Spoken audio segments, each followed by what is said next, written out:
다큐멘터리 역사를 찾아서 제462편 삼포개항 그리고 외관. 정월 대보름의 세시풍속하면 어떤 놀이가 떠오르십니까? 지방마다 차이가 있겠지만 쥐불놀이, 더위팔기, 줄다리기, 달집 태우기 등 여러 가지 민속놀이가 전해졌는데요. 1960년대까지만 해도 전통 촌락에서 행해졌던 대보름의 세시풍속 중에는 매우 거칠고 또 전투적인 놀이가 있었습니다. 서성리 쪽 청년들이 개천너머에 도착했다. 금년에는 기필코 우리 동성리가 이겨야 한다. 자, 공격이다.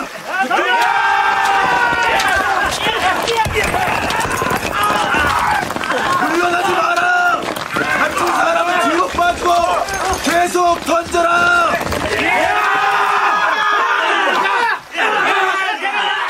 자, 청년들이 마을 대 마을로 편을 나누거나 혹은 한 지역을 동서남북으로 나누어서 하천을 사이에 두고 대치하거나 또는 사전 약속에 의해서 100여 보 정도의 거리를 두고 진용을 갖춘 다음에 집단으로 돌을 던져서 상대방을 공격하는 이른바 돌싸움이 그것이었습니다.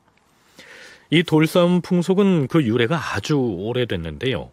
고려사나 조선왕조 실록을 보면 어떤 기록에는 던질 척자와 놀 희자를 써서 척석희라고 되어 있기도 하고요. 또 어떤 기록에는 싸울 전자를 써서 석전으로 되어 있기도 합니다. 유희와 전투의 성격을 모두 지니고 있었다는 얘기가 되겠죠. 이 석전의 유래와 그 정의에 대해서 한국외국어대 김순자 교수와 역사고전연구소 임용한 소장의 얘기를 먼저 들어보시겠습니다. 석전하면 이제 돌을 던지면서 전투를 하는 것, 그런데 이게 놀이하는 것이어서 이제 왕이 자기 휘하에 있는 그런 관료들을 거느리고 구경을 했다라는 기록이 나옵니다. 근데 석전을 하면 돌을 던지니까 필연적으로 사람이 다치게 될 터인데, 근데 거기에 대해서 이제 태종이 말하기를 이는 무죄를 연마하는 것이다, 이런 발언을 합니다. 그래서 이제 척석군이라고 하고, 이게 고려시대 때도 이 석전에 대한 기록이 있습니다만 이 실록에 이때 상당히 상세하게 기록이 나옵니다. 보면 이제 좌대 우대로 나누어서 두 부대가 한 200여 보를 사이를 두고 떨어져 있어서 각각이 이제 청기백기를 세우고 시작하면 이제 돌을 던지고 한쪽은 방패를 들고 맞고 이렇게 했다고 나옵니다. 돌 던지기 싸움은 우리나라로 치면 일종의 민속놀이인데 나쁘게 말하면 좀 야만적이고 살벌한 놀이에요. 꼭 한두 명 죽고 그러거든요.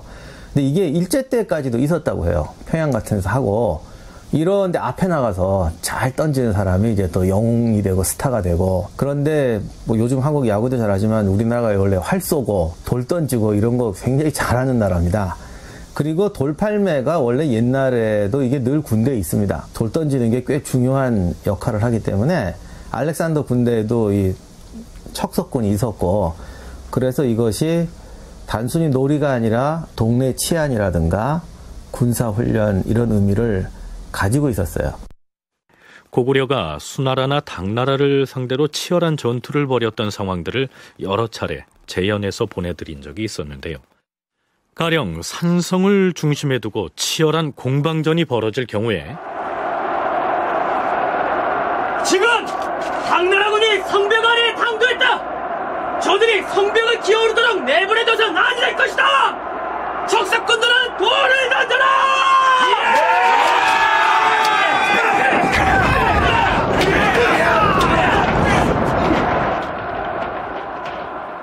아마도 이 시기의 전투에서 척석군의 활약은 일정 부분 전투력의 보탬이 됐을 것으로 짐작이 됩니다. 그러나 고려시대를 거치고 조선을 건국하는 시기쯤 되면 다양한 종류의 화약무기가 개발될 정도로 무기들이 진화하고 전쟁의 양상도 바뀌는데요. 이때에도 돌팔매질로 상대방을 공격하는 것이 무슨 효력이 있었을까요? 김순자 교수는 조선 초기뿐만 아니라 그 이후로도 전투 현장에서 척석군이 활약했다고 얘기합니다. 실제로 전쟁할 때 척석군이 있습니다. 활을 쏘거나 아니면 쇠뇌 같은 것 발달한 무기가 있고 화포도 쓰고 있지만 사실은 그런 무기들은 만드는데 시간과 돈이 많이 들기 때문에 그렇게 넘쳐날 정도의 무기는 아니고요. 전쟁할 때 가장 손쉽게 쓸 수 있는 것이 사실은 돌입니다. 그래서 사실 임진왜란이나 18세기 이럴 때도 무기가 부족할 때는 돌을 써서 척석을 해야 되고 그래서 척석군이라는 용어는 오히려 후대까지 나옵니다. 근데 조선 전기 군제사를 찾아보니까 그 중앙군이나 지방 부대에 척석군이라는 이 병종이 독립되어서 서술되어 있지는 않습니다. 그러니까 평시에 중앙군 편제 속에 포함되어 있진 않지만 평소에 돌 잘 던지는 장정들을 모아서 척석 훈련을 하는 부대가 있었던 것만은 사실이었던 것 같습니다. 조선 건국 이후에 척석군에 대한 기록을 살펴보면 이렇습니다. 태조 3년 4월 1일 임금이 명을 내려 성중에서 돌 던지는 놀이를 하는 사람을 불러 모아서 척석군이라 이름하였다. 이틀 뒤에는 태조가 척석군을 불러 사열하고 동지 중추원사 조기에게 명하여 이들을 거느리게 하였다. 태조 6년 7월 11일 순영군 이지, 상위 중추원사 이천우, 그리고 첨절제사 전영부와 장철 등을 해로에 보내어 갑사와 척석군을 거느리고 배를 타고 나아가 왜구를 쫓아가 잡게 하였다. 태조 6년 8월 23일 전 판사 정점에게 명하여 척석군을 거느리고 배를 타고 나아가 왜적을 잡게 하고 친히 용산강에 거둥하여 그 모습을 지켜보았다. 태조 이성계는 이 척석군을 바다나 강에서 왜적을 물리치는 데 자주 동원한 것으로 나타납니다.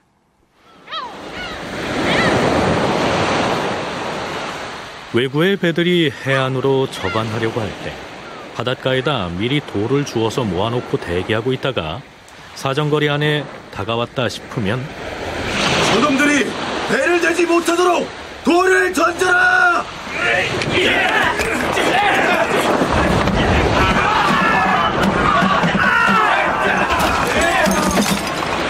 자, 이렇게 돌을 던져서 투석 세리를 퍼붓거나 혹은 아예 배에다 돌을 잔뜩 싣고 바다로 나가서 상대방 배전을 향해서 돌팔매질 공격을 하는 경우에 오히려 활로 쏘는 것 이상의 효과를 거둘 수 있었겠죠. 그런데 태조 이성계의 마지막 재위 년도인 1398년 5월 단오날 기사에는 이러한 내용이 기사가 올라 있습니다. 태조가 궁성의 남문에 거둥하여 돌을 던져 싸우는 노름을 구경하였다. 절제사 조온과 판중추원사 이근이 부대를 거느리고 좌우편으로 나누어 서로 쳐서 해가 질 때까지 하였는데 죽고 상한 사람이 잠옷 많았다. 돌을 던지면서 싸우는 놀이라고 해서 척석희라고 칭하기는 했지만 말이 유희이지 그 행사를 한번 하고 나면 많은 수의 사상자가 발생했던 것이죠. 어찌됐든 지금까지 소개한 내용은 태조 이성계 재위 기간에 있었던 일인데요. 그렇다면 왕자의 난을 일으켜서 왕권을 탈취하다시피 한 이 태종은 척석희를 어떻게 생각했을까요? 태종 10년 5월 단오날 임금이 대언에게 명하였다. 대언들은 들으라. 척석희를 금한다는 명을 내린 바 있거늘 단오날이라 해 공공연히 행해지는 이 돌싸움 놀이를 너희들은 어찌해 금하지 않는 것이야? 명을 어기고 척석을 한 자들을 모조리 잡아 순금사에 가두어라. 곧 순금사 사직이 척석희에 가담한 29명을 잡아 옥에 가두었다. 태종 13년 단오날엔 또 이런 일도 있었습니다. 시정의 무리들이 단오라 하여 광통가에 모여 척석희를 하였는데 군기소감 최해산이 별군 30여 명을 거느리고 곁에서 느닷없이 튀어나와서는 승세를 타고 추격하매 공조판서 박자청이 부대를 거느리고 갑자기 척석놀이 하는 장소로 들어가다가 말이 놀라서 뛰어오르는 바람에 땅에 떨어졌고 그 때문에 그가 거느리던 대장 한 명이 돌에 맞아 죽었다. 헌부에서 박자청을 탄핵하였다.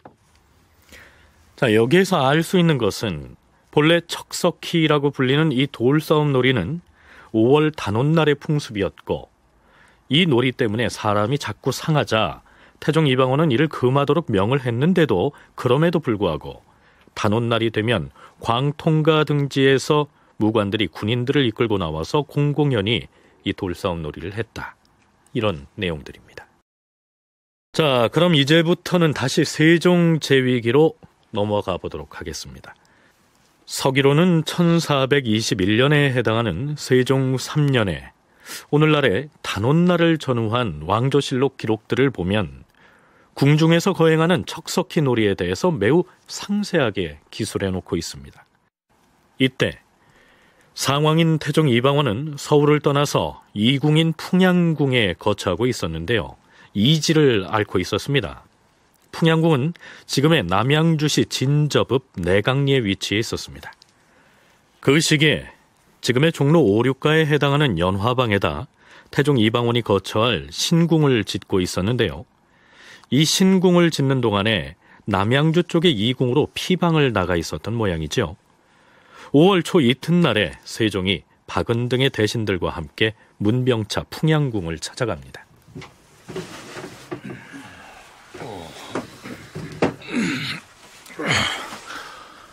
어서 오시오, 주상. 환후가 걱정이 되어서 찾아뵈었습니다. 이질에 걸려서 며칠 고생을 했으나 이제는 좀 나아졌어요. 이제 신궁도 완공되었으니 이 속히 쾌차하셔서 환궁을 하셔야지요. 주상, 단오가 사흘밖에 남지 않았어요. 단오를 여기서 지낼 수는 없지요. 서울에 돌아가서 맞이할 것이요. 하오나 아직 환우 중이신데 무리하게 거둥하셨다가... 아니요, 주상. 당장 내일이라도 서울로 돌아가서 단오날 석전을 관람할 것이요. 아니, 왜 하필이면 그 돌싸움을... 상왕 전하, 무리하게 서울로 행차하시어서 석전을 관람하시겠다 하오니 우려되옵니다. 성체가 필요하실까 염려되오니 부디... 좌의정은 그런 걱정 마시오. 평소 석전은 내가 구경하기를 아주 즐겨하는 놀이이니 이번에 만일 그 놀이를 구경한다면 내 병이 감쪽같이 나을지 누가 알겠소.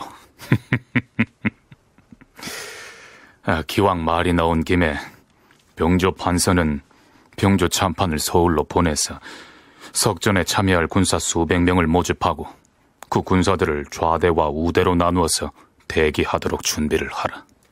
예, 상왕 전하의 성지를 받들어 석전을 준비하겠사옵니다. 태종은 이질에 걸려서 고생하고 있으면서도 자신이 평소에 사람이 다친다고 해서 금하도록 명을 내렸던 바로 그 석전을 이번 단오날에는 기필코 관람을 하겠다고 나선 것입니다. 태종의 태도가 이러하자 아들인 세종은 내심으로 찜찜했던 듯 아무런 대꾸도 하지 않습니다. 다음 날 태종과 세종은 함께 풍양궁으로부터 서울로 돌아왔고 드디어 신궁이 낙성돼서 문무 대신들이 몰려가서 문안 인사를 올립니다. 말하자면 집들이를 축하하는 자리가 되겠죠. 임금이 상왕을 받들어서 풍양궁에서 서울에 돌아왔다. 상왕이 연화방의 신궁에 들었으니 신궁이 이때에 비로소 낙성된 것이다. 정부 6조의 관리들을 비롯하여 창녕부원군 성성린, 평양부원군 김승주 등이 신궁에 나아가 문안하였다. 상왕이 병조에 일렀다. 오늘 내가 주상과 같이 석전놀이를 관람하려고 하는데 주상이 석전 관람을 하지 않겠다고 굳이 사양을 하니 어찌 했으면 좋겠는가? 내가 생각하기에는 지난 봄에 무예를 연습하기 위해 강무에 갈 때에도 주상과 내가 같이 갔는데 지금 석전을 보는 것을 꺼리고 있으니 이를 어찌 한단 말인가? 석전은 단순히 놀이를 하는 것이 아니고 무예를 연마하는 것이 아닌가? 물론 나 혼자 갈 수도 있겠으나 혼자 가서 앉아있으면 적적해 이야기할 상대도 없으니 경등의 의사는 어떠한가? 병조 판서는 말해보라. 신등의 의사도 또한 상왕 전하와 같사옵니다.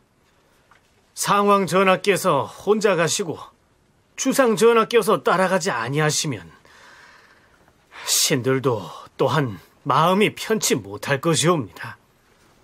이 지점에서 강무나 척석희 등을 바라보는 태종과 세종의 시각이 엇갈리는데요.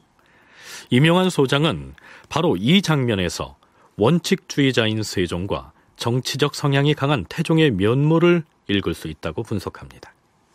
세종은 굉장히 원칙주의자입니다. 원칙주의자라는 게 한두 가지 원칙 정해놓고 막 까탈을 부리는 그런 원칙주의자가 아니라 전체를 보고 전체적인 체제 속에서 각자 어떤 역할을 해야 된다. 그런 부분에 대해서 굉장히 예외가 없어요. 그런데 태종 같은 경우는 굉장히 정치적 능력이 있는 사람이에요. 정치적으로 이게 필요하다면 하는 것이고, 세종 같은 경우는 아무리 정치적으로 필요하다고 해도 국왕이란 이러이러한 때는 이러이러하게 해야 된다라는 그런 원칙이 강한 사람인데, 세종이 만들었던 체제에서는 국왕이 군대를 직접 지휘하는 게 아니에요. 사열도 잘 안 합니다. 왜냐하면 사열한다는 자체가 지휘하는 거거든요. 그래서 태종 같은 경우는 강무나 이런 거 굉장히 좋아했는데, 세종은 원래 국왕이 그렇게 하는 게 아니에요. 맡기는 거, 궁에 있는 거죠. 아마 그게 큰 원인이었을 거고. 여기에서 임용환 소장은 국왕이 직접 군대를 사열하거나 강무에 나가서 지휘하는 것은 원칙이 아니며 세종은 그 원칙을 지키려고 나선 것이다, 이렇게 얘기했습니다. 자, 임금이 직접 군사를 거느리고 강무에 나서는 이 전통은 고려시대에서 조선 초기로 이어져 오는 것으로 돼 있는데요. 이게 원칙이 아니다라는 것은 무슨 뜻일까요? 임금이 말을 타고 사냥에 나서는 전통이 언제 어떻게 고려에 유입됐는지 김순자 교수의 설명 들어보시죠. 고려의 왕들이 중국 원나라의 그 황제를 뵈러 갔을 때 몽골족은 그 유목 전통 때문에 황제와 황족들이 그 사냥을 하면서 강무를 하는 것이 완전히 풍속을 이루고 있었고, 그 다음에 이제 공주와 부마가 되는 고려 왕이 같이 원나라 조정에 갔을 경우에는 거기에 참여하는 경우도 많습니다. 그래서 고려 후기 사실 충렬왕 이후의 기록에서부터 왕이 사냥을 갔다, 그 다음에 뭐 강무를 했다라는 기록이 나타나고, 그거는 이제 우리가 잘 아는 게 공민왕이 그렸다고 전해지는 천산대렵도라는 그림에도 보면 그 몽골 귀족들의 복장을 한 사람들이 말을 타고 아주 용맹하게 사냥을 하는 그림이 나옵니다. 그 풍습의 영향인 것 같습니다. 원간섭기, 원나라 황제의 부마였던 고려의 국왕이 원나라에 갔을 때 황제가 주관하는 사냥에 따라 나섰던 데부터 이른바 국왕의 강무 전통이 이어져 내려왔었는데, 세종은 국왕이 직접 말을 타고 군사를 통솔하는 것은 자신의 통치 원칙에 부합하지 않는 것이라고 봤고, 따라서 척석희라는 이름의 돌싸움을 국왕이 직접 지휘하고 관람하는 건 역시 옳지 않다고 봤기 때문에 아버지인 태종의 권유를 사양했을 것이다, 이런 얘기입니다. 그렇다면 태종의 권유에도 불구하고 세종은 끝내 돌싸움 놀이, 즉 이 척석희 관람을 거부했을까요? 아니었습니다. 세종실록에는 이렇게 기술돼 있습니다. 세종이 마지못하여 상왕을 받들고 종루로 행차하여 석전을 관람하였다. 이렇게 해서 임금과 상왕이 참관한 가운데 5월 4일과 5일 이틀에 걸쳐서 대대적인 척석희, 즉 돌싸움 놀이가 열리게 됩니다. 미리 말해두자면 조선왕조실록 전체를 통틀어서 임금이 주관해서 열리는 척석희는 이때가 마지막입니다. 이후로는 어느 해 단오날에 아묵의 관리가 나라에서 그 많은 척석희를 하다가 발각돼서 처벌을 받았다. 이런 단편적인 기사 몇 편이 보일 뿐입니다. 자, 그러면 주상과 상왕이 함께 관전하는 가운데 열린 대규모의 마지막 척석희가 어떤 방식으로 진행되는지 살펴보시죠. 임금이 마지못하여 상왕을 받들어 종루에 행차하여 석전을 보았다. 종친과 입직한 총재와 병조의 당상관과 육대원이 종루 위에 앉아서 관람하였다. 지금 척석희에 동원된 인원이 몇 명이나 되느냐? 예, 상왕 전하. 저기 왼편에 포진한 군사들이 방패부대인데 300여 명이었고, 오른편은 돌을 던져 공격하게 될 척석군이온데 150여 명쯤 되옵니다. 알겠느니라. 그럼 북을 올리고 석전을 시작하라. 예, 상왕 전하. 좌대 방패군사와 우대 척석군은 전투를 시작하라. 북을 올려라.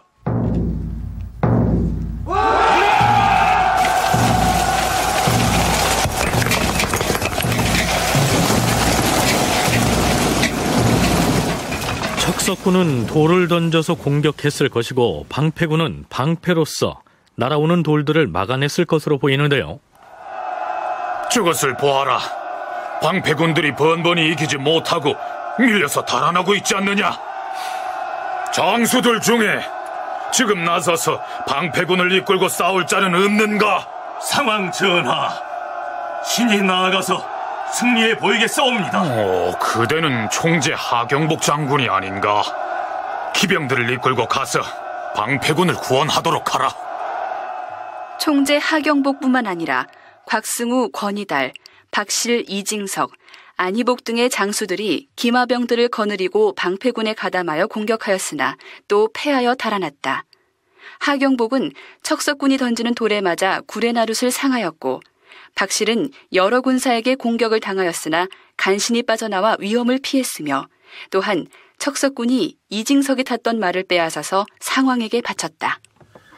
총재 하경복은 종루로 올라오라.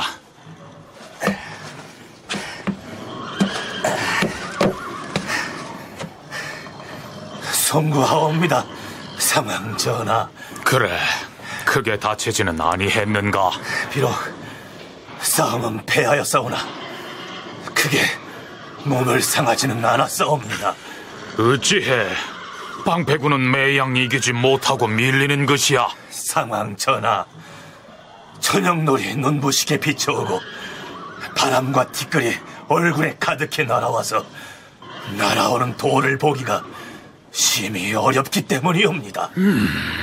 저녁놀과 바람을 마주하고 싸워서 패했다 했는가? 하면 방패군과 척석군의 위치를 바꾸도록 하고, 또한 이번에는 돌 던지는 것을 금하고 모두 몽둥이 하나씩을 들고 싸우게 하라. 이런 수도 양쪽이 같게 하라. 예, 상왕 전하. 자, 척석군에서 40명은 방패군으로 가서 가담하라. 또한 동서진영을 바꿔서 싸울 것이다. 이제 같은 수의 인원으로 몽둥이로 싸울 것이다. 자, 양측 군사들은 진격하라.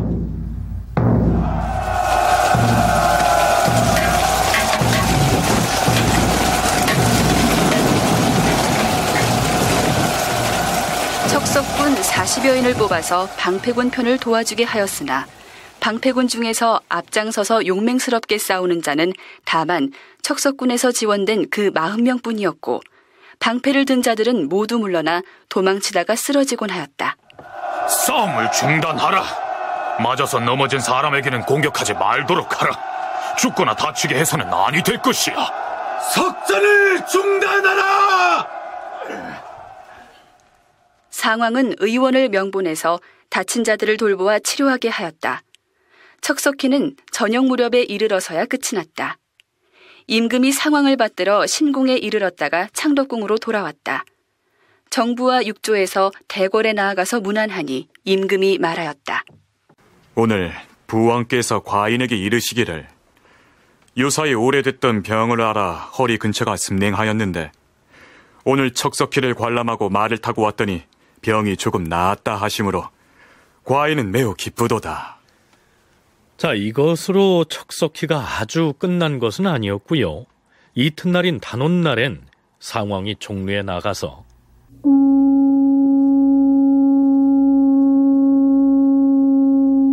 뿔나파를 불어서 취강령을 발동합니다. 이 소리를 받아서 임금인 세종이 창덕궁에서 역시 각을 불어서 호응합니다.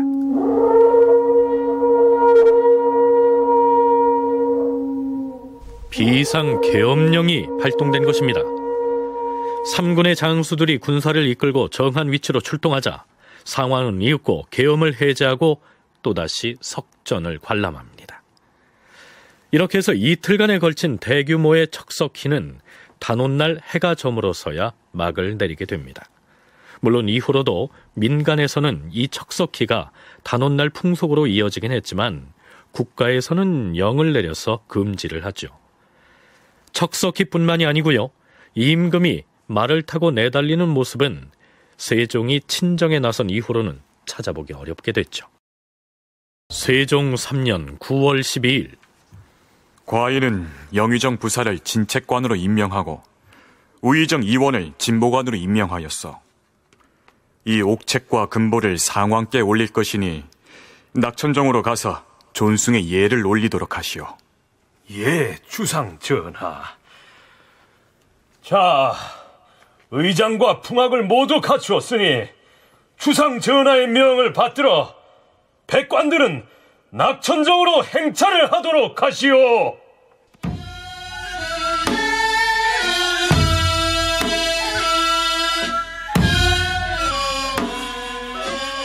자, 지금 어떤 의례가 행해지는 것인지 금방 이해하기가 어려우실 텐데요. 세종실록의 해당 기사를 조금 소개하자면 이렇습니다. 임금이 면복을 갖춘 후 여러 신하를 거느리고 옥책과 금보로서 상왕을 성덕신공 태상왕이라고 존숭하여 임금이 친히 책과 보를 진책관 영의정부사 유정현과 진보관 우의정 의원에게 주어서 인정문까지 이르러 보냈다. 유정현 등이 의장과 풍악을 갖추고 책과 보를 받들고 낙천정으로 나아갔다. 세종이 아버지인 태종의 칭호를 성덕신공 태상왕으로 높여주는 의식을 거행하기 위해서 영의정에게는 옥책을 받들게 하고 우의정에게는 금보를 받들게 하고서 문무백관을 거느리고 낙천정으로 행차하는 장면입니다.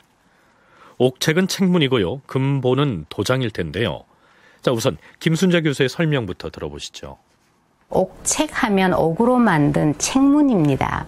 지금 국립고궁박물관에 가보면 고종하고 명성황후 당시에 사용했던 책문들이 몇 가지 나와 있습니다. 쉽게 얘기하면 책문이라는 건 임명장이라고 보면 됩니다. 그런데 왕의 아들인 왕세자가 왕이 될 때 그냥 우리는 당연히 왕이 된다라고 생각하는데 그 필요한 그 요식 절차가 몇 가지가 있습니다.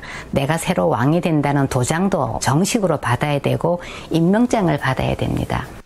말하자면 세종과 대신들이 태종을 성덕신공 태상왕으로 임명한다는 임명장과 그것을 보증해서 새긴 도장을 전해주기 위해서 행차를 하는 장면입니다. 더 단순하게 얘기하자면 여태껏 상왕으로 불리던 태종 이방원의 호칭을 태상왕으로 높여 부르겠다는 것이죠. 돌이켜보면 태종이 세종에게 왕위를 넘기고 막 물러났을 때 정종도 생존해 있었기 때문에 상왕이던 정종은 노상왕이 되고요. 이제 막 물러난 태종은 상왕이 됐던 것이고요. 그러다가 노상왕이던 정종이 세상을 떠나자 태종은 여전히 상왕으로 불리고 있었지요. 그런데 이때에 와서 세종은 물러나 있는 부왕의 호칭을 기존의 상왕에서 클 태자 하나를 덧붙인 태상왕으로 높이겠노라고 옥책과 금보까지 만들어서 성대한 전달 의식을 거행하고 있는 것입니다. 물러나 있는 임금이 두 사람이라면 양쪽 모두를 상왕으로 부를 수는 없기 때문에 먼저 물러난 임금을 높여서 태상왕 이렇게 부르는 것은 자연스럽다 하겠는데요. 이때 태종은 그냥 상왕으로 부르는 것이 자연스러울 듯한데 왜 태상왕으로 높이려고 하는 것일까요? 태종이 즉위했을 때 정종이 상왕이 되는데 태종 이성계가 살아있었어요. 그러니까 태상왕이죠. 그러니까 이 태상왕이라는 건 이 서열 속에 나온 건데 이렇게 되니까 나중에 이제 이성계가 사망하고 이제 다시 태종이 양위를 했을 때 정종이 태상왕이 되면 이 계열이 정종, 태종 이렇게 온다고요. 그러니까 세종은 정종이 자기 큰아버지긴 하지만 절대 그걸 정통으로 인정 안 하려고 그래요. 비록 중간이 있지만. 그래서 어떻게든지 태종, 태조, 태종 자기로 이으려고 그러는 거예요. 정종을 차마 어떻게는 못하지만 왕이라는 건 계통이 중요하거든요. 그 부분을 애매하게 해놓으면 나중에 가서 정종 계열이 또 왕이 될 수도 있는 거예요. 그래서 철저하게 할아버지, 아버지, 나 이 라인을 완벽하게 고수하려고 합니다. 이전 시간에 정종이 뒤늦게야 묘호를 얻게 된 내력을 탐색하면서 일부 거론한 바가 있습니다만, 태종이 즉위했을 때 태조 이성계는 태상왕이 됐지만 세종이 즉위했을 때 정종은 태상왕이 되지 못하고 늙을 노자가 앞에 붙은 노상왕이었지요. 그런데 정종이 사망하고 없는 마당에 태종을 태상왕으로 높인다면 노상왕이었던 정종은 그 격이 한 단계 낮아지게 됩니다. 즉 조선의 왕통이 태상왕 이성계에서 역시 태상왕 이방원으로, 거기에서 다시 세종으로 이어진다. 그 사이에 잠시 재위했던 노상왕 정종은 그 존재감이 희박해진다. 이것을 노렸다는 것입니다. 그런데 이명환 소장은 세종이 이렇듯 정종을 애를 써가면서 조선의 왕통에서 밀어내려고 시도를 한 것은 다분히 국가적인 차원의 판단이었다, 이렇게 주장합니다. 자기 큰아버지한테 가혹하게 하는 게 아니라 어떻게 보면 왕통이 하나로 이어져야 뒤에 문제가 안 생겨요. 그러니까 항상 세종은 국가적인 차원에서 보는 겁니다. 큰아버지한테 가혹하지만 라인은 이렇게 이어져야지, 라인이 두 개로 갖다 합쳐지면 안 된다. 그러니 태상왕 나 쭉 있는 거죠. 그래서 정종은 정말 대접 안 해요. 자, 그렇다면 신하들의 이름으로 올린 태종을 태상왕으로 존숭하는 이 책문의 내용이 어떠한지 살펴보시죠. 상왕 전하께서는 성덕이 지극히 높으시니 더 높이려 하여도 끝이 없고, 신성한 공이 또한 지극히 커서 보답을 하려 하여도 더 이상 베풀 것이 없도다. 하여 오직 아름다운 칭호로서 성대하고 아름다운 것을 밝히려 하는 바이다. 공손히 생각하여 보건대 성덕 신공 상왕 전하는 나라를 열어놓을 계책을 세우시고 사직을 안정케 하는 기틀을 결정하시었다. 어버이를 사랑하고 형을 공경하심이 백성들에게 표준이 되었고, 이웃나라를 사귀고 큰 나라를 섬기는 것은 세상의 도를 돌려서 평정한 대로 놓으셨도다. 제사를 올리면 신령이 계신 듯한 정성을 극진히 하시고, 정사를 살피시면 가엾고 불쌍하고 의탁할 데 없는 무리부터 먼저 하시었다. 온누리의 동물과 식물이 요임금의 인애 속에서 자라나게 하시고, 사도와 정도가 스스로 순임금의 슬기에 모자라지 않도다. 비록 책례는 이미 베풀었으나 오히려 신등의 마음은 부족함이 있도다. 엎드려 생각건대 함께 기르시는 자애를 들이우시고 넉넉히 용납하는 도량을 넓히시어 여러 사람의 바라는 것에 굽혀서 따르소서. 엎드려 바치오니 일곱자의 큰 이름을 받으시고 하늘이 주신 아름다운 복을 크게 맞아 길이 만년의 성수를 누리소서. 만년의 성수를 누리소서. 태상왕 전하. 태종에게 바쳐진 7글자의 큰 이름이란 책문 내용에도 등장하는 성덕, 신공, 태상왕입니다. 성덕, 신공, 태상왕 이렇게 하는데, 성덕은 신성스러운 덕을 갖추고 귀신처럼 이 공을 세운 우리의 태상왕이다, 이런 이제 공식 그 호칭은 그렇고, 그 책문 내용 중에 보면 이러이러한 공과 덕이 있기 때문에 태상왕이라고 존호를 올려야 된다라고 하는데, 그 내용이 보면 중국 역사에서 가장 그 전설적으로 그 최고의 황제라고 떠받드는 사람이 사망오제, 그 중에서도 잘 알려진 요임금 순임금입니다. 그런데 태종의 덕을 요임금 순임금에 직접 비교해서 덕과 슬기가 그것보다도 못하지 않다, 이렇게 얘기가 나오고요. 그래서 우리는 태상왕이라는 이러한 아주 그 호칭을 올리지만 그 덕을 생각을 하면 오히려 이것도 부족한 감이 있다, 이렇게 얘기를 합니다. 그런데 여기에서 한 가지 짚어봐야 할 부분이 생깁니다. 정종이 사망한 때는 세종 즉위 원년 9월이었습니다. 태종의 칭호를 태상왕으로 높여주려면 정종이 사망한 직후에 할 것이지 왜 만 2년이나 지난 세종 3년 9월에 가서야 이러한 의례를 거행한 것일까요? 김순자 교수의 설명 들어보시죠. 3년상은 실제로는 25개월 복입니다. 만 2년을 지내고 3년이 들어가는 그 달에 탈상을 하는데 국왕이 25개월 동안 상복을 입고 공물을 안 보면 안 되기 때문에 보통 이제 왕실에서는 이런 일이 있을 경우에 하루를 한 달로 계산을 해가지고 25일째 탈상을 합니다. 그래서 실제로 정종이 죽은 이후에도 태종과 세종이 거기에 따라가지고 태종은 3년 상복을 입었기 때문에 25일째 탈상을 했고 세종은 이제 손자학렬이니까 기년복을 입습니다. 그래서 13일 될 때 탈상을 했습니다만 그거는 편의적으로 그렇게 하는 것이고 실제로 어떤 집안의 경사스러운 일을 한다든가 하는 거는 25개월 3년 상 기간이 완전히 끝난 다음에 할 수 있습니다. 요때가 지금 정종의 탈상 3년 탈상이 되는 시기입니다. 우리 프로그램 460편에서도 자세히 살펴봤습니다만 3년 상복을 입는다는 것은 만 2년 동안 상복을 입고 3년째 되는 해의 첫날에 탈상을 한다는 의미입니다. 세종이 태종을 높여서 태상왕으로 존숭하는 의례를 갖춘 이때가 정종의 탈상 시기와 일치하지요. 정종에 대한 탈상 시기를 기다렸다가 이때에 비로소 태상왕으로 높여 부른 것입니다.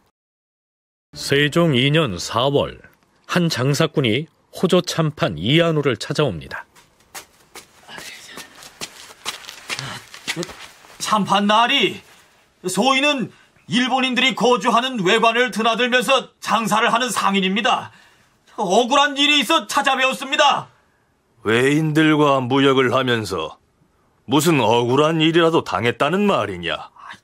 그것이 아니라 외관에 가서 거래가 금지된 품목을 구입하였다 하여 형조의 관리들에게 물건을 모두 몰수당했습니다요. 금지된 품목을 거래하면 몰수를 당한다는 사실을 몰랐더냐? 날이 예전엔 별 문제가 없었습니다요. 그리고 몰라서 그리하였는데 물건을 모두 빼앗아버리면 전 장차 무엇을 먹고 살란 말입니까요? 제발 물건들을 돌려받도록 나리가 애를 좀 써주십시오. 예?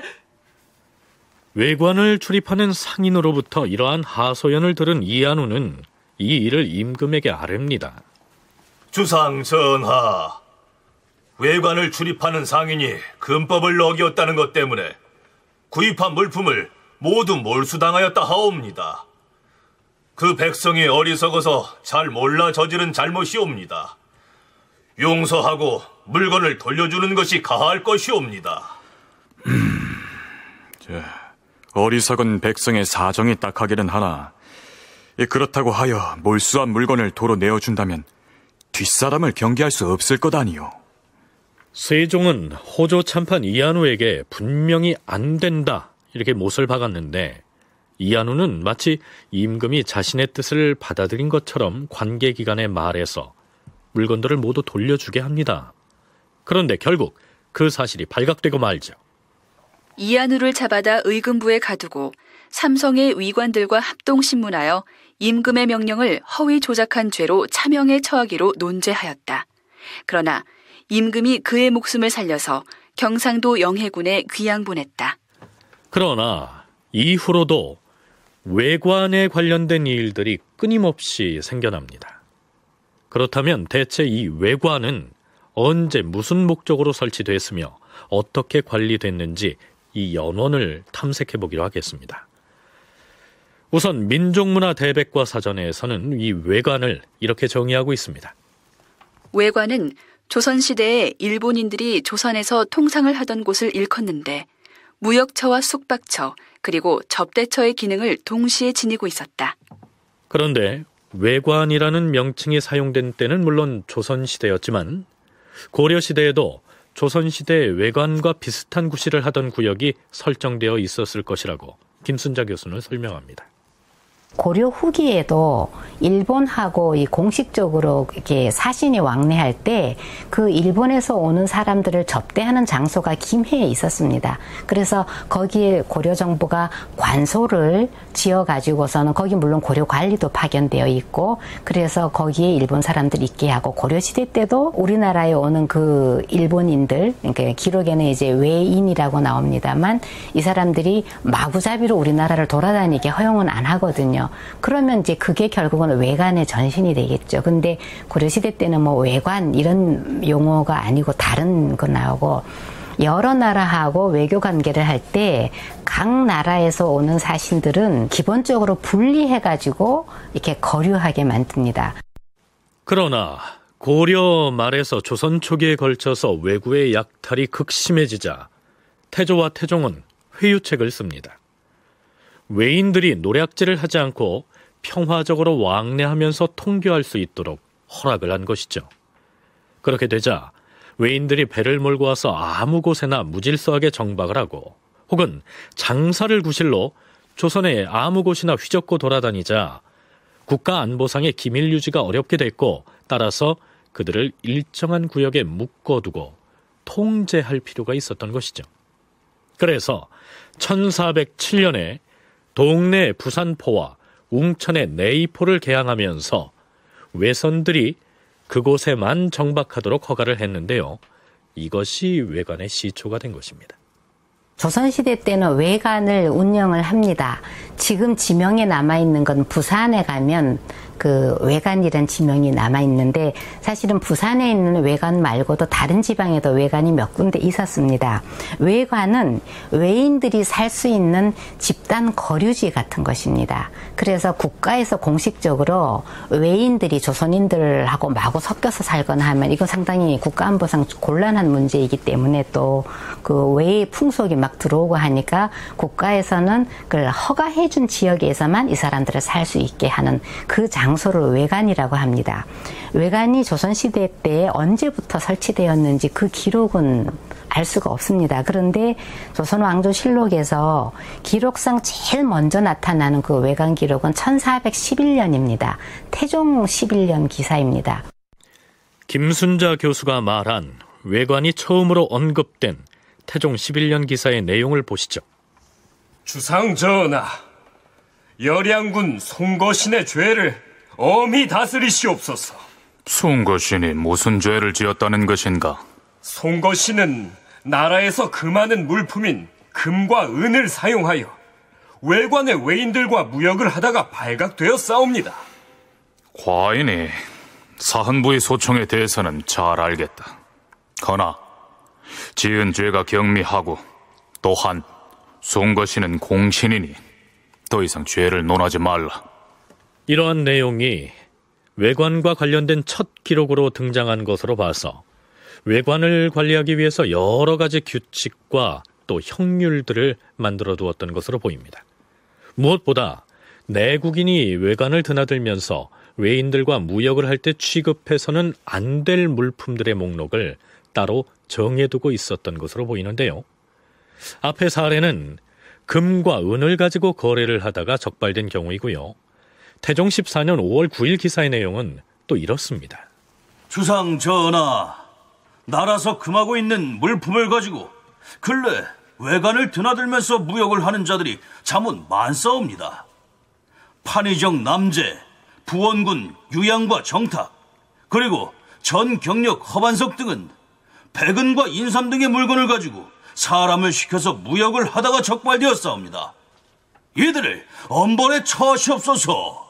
그런데 뜻밖에도 태종은 적발된 사람들을 벌주기는커녕 이렇게 말합니다. 허허, 이들 그 어실들이 법령을 범해 무역을 하다 적발됐다 하니 이는 심히 방가의 영광이 못되는 일이 아닌가. 마땅히 묻지도 말고 나라 사람들로 하여금 알지 못하게 하라. 태종의 말은 남제, 유양, 허반석 등과 같은 거실, 즉 명문대족들이 외관의 외인들과 취급이 금지된 물품을 가지고 몰래 장사를 하다가 들켰다는 사실은 나라의 수치이니까 없던 일로 조용히 넘어가도록 하라. 이러한 내용입니다.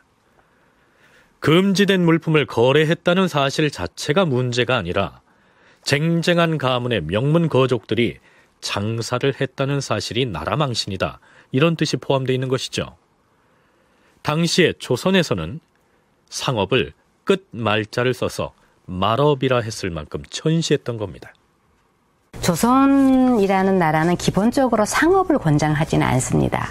사람의 그 등급을 산업공상이라고 해서 상인을 제일 끝에 두었고 농민보다 훨씬 못한 존재로 봤고, 사실은 상업을 하면 돈을 많이 번다라는 거는 아주 고대부터 사람들이 아는 겁니다. 그런데 이 주자학자들은 그거는 인간의 본성을 해치는 것이라고 해서 부정적으로 보았던 것이죠. 그래서 상업을 완전히 없앨 수는 없지만 가능하면 억제한다.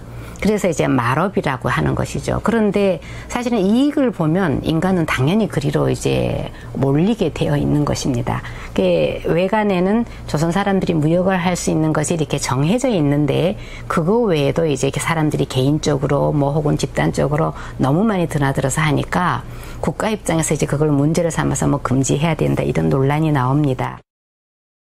외관과 관련해서 발생한 문제점은 단지 나라에서 금하고 있는 물품을 거래하다 적발된 경우만은 아니었습니다. 태종 16년 9월 13일 외관에서 한 외인이 밤중에 칼을 뽑아가지고 소란을 부리다가 순관에게 붙잡혔다. 의금부 도사로서 외관에 파견된 이문관에게 그 소란을 방지하지 못한 책임을 물어서 사헌부에서 논핵하니 임금이 그를 파직하였다. 이러한 경우도 있었고요. 태종 18년 3월에는 경상도 수군 도절제사로부터 다음과 같은 보고가 올라옵니다. 전하, 부산포 일대에 거주하는 외인들 중에 혹은 장사치라 칭하기도 하고 혹은 유녀라 칭하기도 하는 여자들이 있어온데, 일본 객인과 흥리외선이 이곳에 이르러 정박하면 남녀가 섞여서 즐기는데, 다른 포에 이르러 정박하는 객인들까지 몰려와서 술을 마시고 배 띄우기에 좋은 바람을 기다린다고 핑계대고는 여러 날을 끌면서 난잡한 말들을 주고받는 등 폐단을 일으키고 있사옵니다. 바라옵건대 좌도 연포와 우도 가배량에도 각각 외관을 설치하여 여기에 머물고 있는 외인들을 쇠출하여 안치하도록 하는 것이 좋을 것이옵니다. 그리하여 경상도 일대에 흩어져 있던 흥리 외인들을 외관에 안치하도록 명하였다. 외인들의 저속한 풍습이 조선의 외관으로 건너와서 풍기문란을 초래한 것입니다. 첫 번째는 이제 무역 관련으로 그 규정 위반하는 것이 하나가 문제가 되는 것 같고, 그 다음에 외인들하고 조선인들이 많이 접촉을 하다 보면 국가기밀이 누설되는 문제, 이게 있고, 그 다음에 또 사람들이 이제 거기서 분쟁이 일어나게 되죠. 외관 안에서 외인들끼리 사람은 뭐 싸우기도 하고 뭐 죽이기도 하고 도둑질도 하고 하니, 그런가 하면 조선 사람하고 또 서로 구타하고 상거래를 하다 보면서 이해가 상충해가지고 분쟁이 일어나니까 이런 문제를 처리를 해야 되는 것입니다. 그래서 세 가지 점에서 이제 문제를 삼는데, 조선 사람들이 외관 무역을 선호한다라는 거는, 이거는 사실은 뭐 삼국시대 때부터 뭐 신라 때도 그랬고 고려 때도 그랬고, 우리나라에서 나지 않아서 일본을 통해서만 수입할 수밖에 없는, 그러나 꼭 필요한 물건들이 몇 가지가 있습니다. 김순자 교수는 당시 일본을 통해서만 구할 수밖에 없었던 물품들로서 활을 만들거나 혹은 약재로 쓰이던 서각, 즉 무소의 뿔을 비롯해서 동남아 지역에서 생산되는 약재나 또는 향신료, 상류 신분의 여인들이 사치하고 꾸미는 데 필요로 했던 진주 등을 대표적인 물품으로 꼽습니다. 어찌됐든 태종 7년에 동래의 부산포와 웅천의 내이포를 개항했고, 태종 18년에는 울산의 연포와 고성군의 가배량을 개항하면서 외선들로 하여금 그곳에서만 정박하게 했는데, 세종 1년 가을, 나는 죽이는 것보다 살리는 것을 좋아하는 마음으로 한 사람이라도 살 곳을 잃어버리는 것을 오히려 하늘과 땅에 죄를 얻은 것 같이 두려워하거늘, 왜구가 탐독한 행동을 제멋대로 해 우리 조선의 뭇백성을 학살하여 천벌을 자청함에도 오히려 용납하고 토벌하지 않은 채 참기만 한다면 이 어찌 나라에 사람이 있다 할 것인가? 이제 우리는 장수를 보내 출병하게 해 부득이 왜구들의 죄를 바로잡으려 하는 것이다. 신민들이 간흉한 무리를 쓸어버리고 생명을 수렁에서 건지고자 하여 대마도를 정벌할 것이다. 출정하라!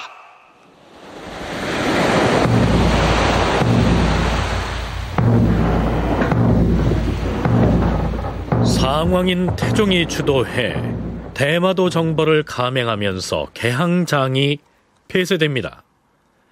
대마도 정벌을 마친 뒤에 조선은 다시 외인들에게 유화 정책을 쓰게 되는데요. 이 유화 국면을 타고 일본의 막부와 구주절도사 그리고 대마도에서 각각 따로 보낸 사신들이 대거 조선으로 몰려서 무역을 하는 바람에 조선 조정은 콜머리를 앓습니다. 대마도 정벌 직후인 세종 1년 9월 예조판서 허조가 이렇게 고합니다. 주상 전하, 처음에는 일본에서 건너온 사신이 그래도 얼마 안 되더니 근년에 와서는 갈 한 자루를 바치는 자까지도 모두 사신이라 칭하고서 자기들이 가지고 온 물건을 매매하는 데에만 정신을 팔고 있사옵니다. 그들이 가지고 온 재화가 저작거리에 연달아 널려 있어서 영리들이 피해를 입는 일이 적지 않을 뿐 아니라 왕왕 예조에까지 와서 공을 따지고 성내고 소리치는 자까지 있사옵니다. 국가에서 1년 동안 이들에게 내리는 양곡만도 마녀석이란 많은 약에 달아옵니다. 마땅히 도성의 밖에다가 외관을 따로 지어서 거기에 머물게 하고 도성 안에 들어오지 못하게 하시옵소서. 대마도주의 문서를 가지고 온 자들은 예로서 접대하여 주고 그들이 매매하는 재화는 자기가 운반해 다니게 하고 그들의 내왕을 보다 엄격하게 통제해야 할 것이옵니다. 알겠소. 그리 할 것이요. 이렇게 해서 부산포와 내이포가 다시 열리고 뒷날 연포에도 외인의 왕래를 허함으로써 삼포가 개항된 것입니다.